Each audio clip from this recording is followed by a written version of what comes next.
बाबा सनत कुमार ज्यावेळेस भेटले त्यावेळेस नारद मुनींना सांगताय, आता हे श्रीमद भागवताची कथा करायची. कुठे करायची? हरिद्वारला करायची. जर तुम्ही गेले असले धामाला बद्रीनारायणाला, तर बद्रीनारायणाजवळ हरिद्वार आणि हरिद्वार मध्ये आनंद नावाचा घाट आहे. त्या घाटावरती ही कथा करण्यात आली. तिथंच का केली? हिमालयाच्या कुशीमध्ये असणार ते स्थान, भरपूर असे साधू त्या ठिकाणी भगवंताची भक्ती जप तप ध्यान करण्यासाठी गेलेले आहेत. भरपूर श्रोते आहेत. मायबाप श्रीमद भागवत ही कथा अशी आहे, एकट्याने ऐकायची नाही बरं का महिला मंडळ. उद्यापासून एक व्यक्ती तरी आणत चला. मी पुढे तो विषय सांगणारच आहे. श्रीमद भागवत कथा कशी करायची? जसं आपण आपल्या मुलीचं लग्न करतो. कसं करतो? एकटेच करतो मग सगळ्या गावाला निमंत्रण देतो का नाही? माझ्या मुलीचं लग्न आहे, तुम्ही या. नुसतं गावाला नाही देत, जेवढे तालुक्यात जिल्ह्यात राज्यात कुठं आपले पाहुणे रावळे आहेत सगळ्यांना निमंत्रण देतो मायबा. कारण ही कृष्ण कथा अशी आहे महिला मंडळ, लक्षात ठेवा.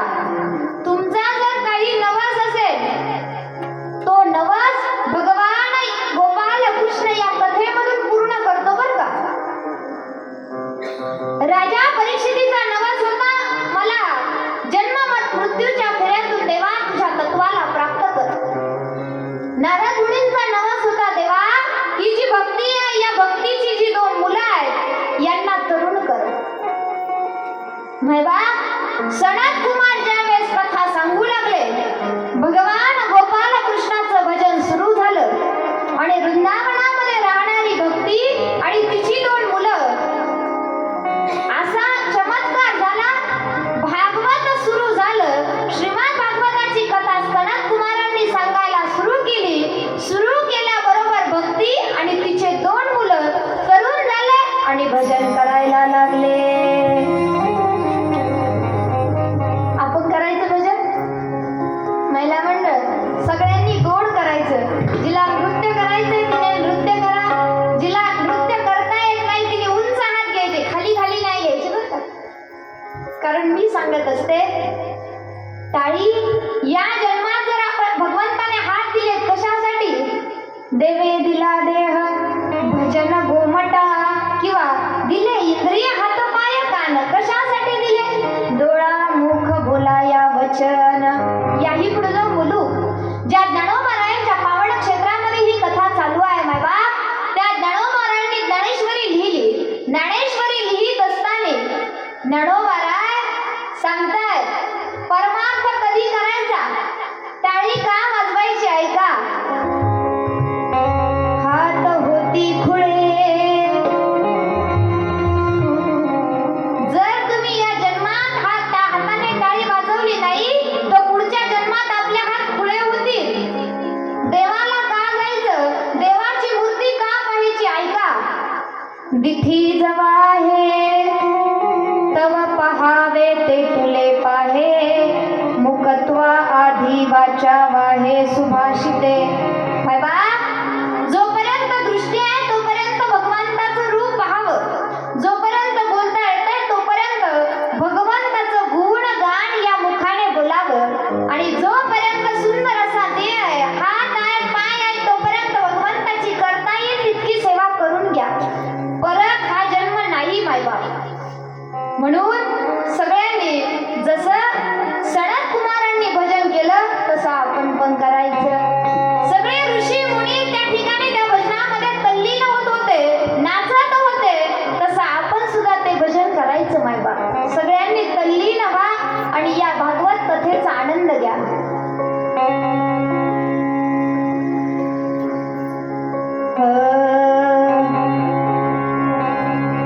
राधे राधे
जय जय श्री राधे, जय जय श्री राधे. वा वा, आनंद वाटला. हेच भजन जर उभा राहून केलं असतं तर अजून आनंद वाटला असता. महिला मंडळ, संसारात लाज असते, भय असतो, मान असतो. परमार्थात लाज भय शंका दुराविला मान.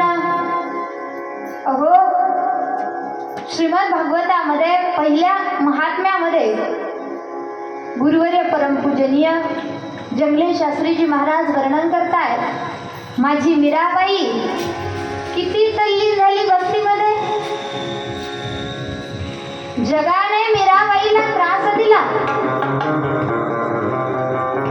मीराबाईंना त्यांच्या वडिलांनी विष दिलं. मायबाप, संसार हा असा आहे, माय पित्याला वाटत असतं आपल्या मुलाने लग्न करावं, संसार करावा, पण मीरा